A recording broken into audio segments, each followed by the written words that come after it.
In Sweden, a woman working at a centre for young refugees has been stabbed to death. The two suspects involved in the attack at an IKEA store were Eritrean asylum seekers. A 15-year-old Lithuanian student has allegedly been stabbed by a Syrian migrant.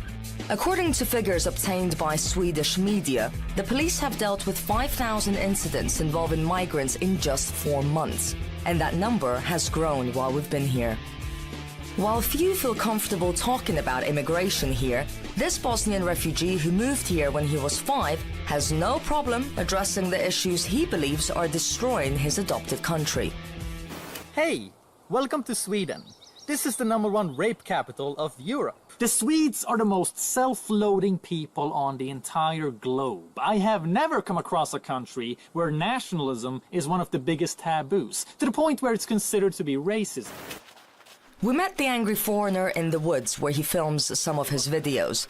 He asked us not to disclose his town or real name for safety reasons.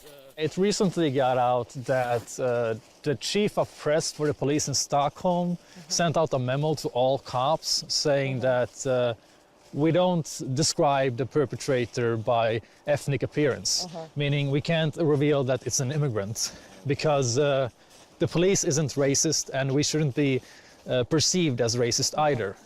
Well, what are they afraid of? The police chief was interviewed by Nyheter Idag, and he said that they're basically afraid of benefiting xenophobic forces, was the quote. They're afraid that it's going to start hate mobs. The only party that is willing to acknowledge these problems used to be Nazis 20 years ago. That's your only alternative. The entire establishment is based around the notion that you shouldn't in any way legitimize the Sweden Democrats. People aren't stupid. They live in reality. They're going to see these problems in their everyday life sooner or later, and then they're going to realize that the only ones who are telling them the truth this entire time was the Nationalist Party, who are considered racist. This is Sweden. Everything is racist and nobody ever has to explain why, because the power lies within the accusation and not the facts. The one named Mohammed should get the job, because in Sweden it should be considered a plus to be non-Swedish. The angry foreigner also told me about cases where authorities encounter asylum seekers who've committed crimes but on human rights grounds can't be expelled because they've converted to Christianity. But they appear to have no problem deporting other migrants who've lived and worked in Sweden for years. Our housing crisis is so bad that Sweden basically needs to build a new Stockholm in order to have room for everyone. That's going to take years.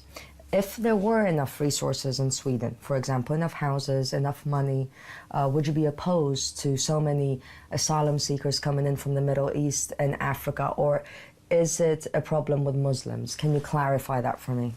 I wouldn't be opposed, but we've had incidents where Muslims, who are fundamentalists obviously, come to a workplace and refuse to shake hands with their boss because she is a woman, or with other female co-workers, and I don't find it acceptable. In fact, that case, you mentioned that in one of your videos, the Swedish government had to pay money. He reported it to the discrimination board, and they gave him money as a reparation for it, because they considered her to be the wrong one here. She did it wrong, because she didn't follow the town's diversity plan. And that's crazy. And also, those type of Muslims don't represent Muslims in general. So what happens when they give those radicals respect like that is that it's bad for everyone. Swedish people get a worse view of Muslims, and Muslims get represented poorly. It's almost like political correctness gone crazy. Yeah, political correctness leads to racism.